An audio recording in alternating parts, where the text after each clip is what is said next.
안녕하세요, 와이프카입니다. 오늘은 2026 카니발을 고민하시는 분들이라면 반드시 궁금해하실 주제 가솔린 vs 하이브리드 어떤 게 더 나을까에 대한 이야기를 해보겠습니다.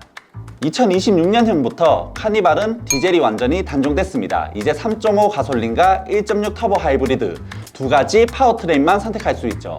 디젤을 아쉬워하는 분들이 여전히 많습니다. 워낙 오랫동안 카니발의 상징처럼 사랑받았던 엔진이었으니까요. 실제로 연비 하나는 디젤이 최고였다는 이야기가 아직도 카페나 커뮤니티에서 회자가 되고 있습니다.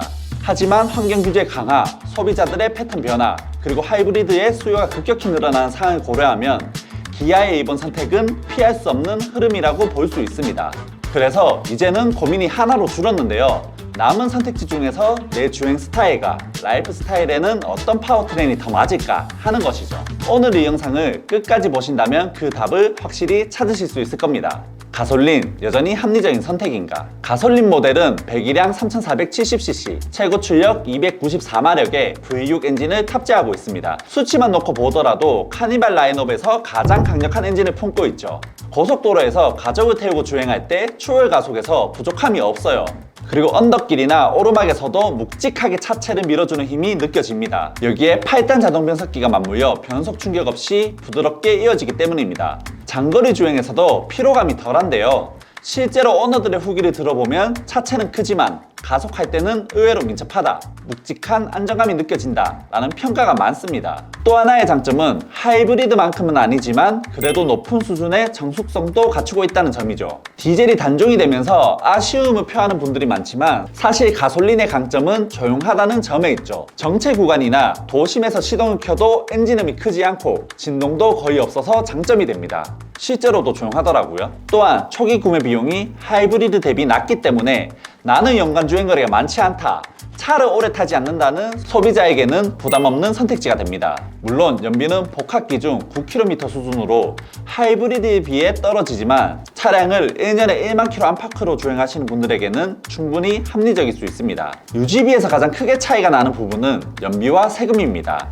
가솔린 모델은 복합 연비가 9km 정도로 하이브리드에 비해 다소 낮습니다. 연간 2만 km 이상을 달리는 소비자라면 주유비 부담이 확실히 커질 수 있습니다. 자동차세도 연간 약 90만원대로 책정되어 하이브리드 대비 3배 이상 높습니다. 하지만 반대로 생각해보면 연간 주행거리가 많지 않은 가정이라면 이 차이가 크게 와닿지 않을 수 있습니다. 예를 들어 1년에 1만 km 정도만 주행하는 가정이라면 주유비 차이는 월 10만원 수준에서 끝납니다. 초기 구매 비용을 아낄 수 있다는 점까지 고려하면 여전히 합리적인 계산이 되는 거죠. 앞서 말씀드린 대로 실사용에서의 장점은 주행 질감과 정숙성에서 체감됩니다. 특히 장거리 여행에서 큰 차체임에도 불구하고 부드럽게 나아가는 안정감, 고속 구간에서 묵직하게 차선을 잡아주는 안정성은 가솔린 모델의 매력입니다. 그래서 가솔린 모델은 연비와 세금에서 약간 손해를 보더라도 초기 비용 부담이 적고 강력한 힘과 정숙성을 원한다는 소비자에게 가장 잘 맞는 선택이라 할 수 있습니다. 두 번째, 하이브리드, 효율과 정숙성을 동시에 잡다. 26년형 카니발 하이브리드는 1.6 가솔린 터보 엔진과 전기 모터가 결합된 파워트레인으로 시스템 최고 출력 245마력을 발휘합니다. 가솔린보다 출력 수치는 낮지만 실제 주행에서는 오히려 더 민첩하게 느껴집니다. 출발할 때 모터가 먼저 개입해 즉각적인 반응을 주기 때문이죠. 신호등에서 출발하거나 도심 속 저속 구간에서 가속할 때 쭉 밀어주는 느낌이 확실합니다. 여기에 엔진이 개입할 때도 부드럽게 전환되기 때문에 가족이 탔을 때 충격이 적고 편안하다는 장점이 있습니다. 무엇보다 하이브리드의 강점은 경제성입니다. 복합 연비가 13.5km로 가솔린 대비 약 50% 이상 효율적입니다. 장거리 출퇴근이나 주말마다 고속도로를 달리는 가족이라면 연간 주유비에서 수십만원에서 많게는 100만원 이상 차이가 납니다. 자동차세도 연간 약 29만원대로 가솔린의 3분의 1 수준입니다. 즉 차량 가격은 더 높지만 2, 3년만 타도 초기 차값 차이를 메우고도 남는다는 계산이 나옵니다. 그러면 가솔린 vs 하이브리드 누가 어떤 걸 선택해야 될까? 단순히 엔진만 다른 게 아니라 어떤 주행 습관을 가졌는지, 어떤 라이프 스타일인지에 따라 선택이 달라집니다. 하이브리드가 좋은 경우에는 이런 분들이 선택하시면 좋습니다. 첫 번째로 연간 주행거리가 많은 사람입니다. 복합 연비 13.5km, 자동차세 연간 29만원대라는 점은 장거리 운전자에게 엄청난 이점이죠. 하루에 40에서 50km 이상 출퇴근하거나 주말마다 장거리 가족여행을 다니시는 분들이라면 주유비 절감 효과만으로도 2-3년 안에 초기 가격 차이를 메울 수 있습니다. 두 번째, 정숙성을 중요하게 여기는 가족에게도 유리합니다. 모터 주행으로 도심과 저속 구간에서 매우 조용하고 차 안에서 아이들이 편히 잘 수 있고 대화도 방해받지 않죠. 물론 카니발 가솔린도 충분히 정숙하지만 하이브리드는 그 이상의 정숙함을 선사하니까요. 세 번째, 요즘 환경 문제에 대해서 고민이 있으신 분들이 많으시잖아요. 그래서 환경 및 규제와 미래 가치를 고려하시는 분들에게도 적합합니다. 도심 혼잡, 친환경 규제가 강화되는 상황에서 하이브리드 모델은 규제 대응에 유리하고 중고차 가치도 안정적으로 유지될 가능성이 큽니다. 가솔린이 유리한 경우는 다음과 같은데요. 첫 번째, 연간 주행거리가 많지 않은 사람입니다. 복합연비가 9km로 하이브리드 대비 떨어지지만 1년에 1만 km 정도만 달린다면 연료비 차이는 월 10만원 내외로 끝납니다.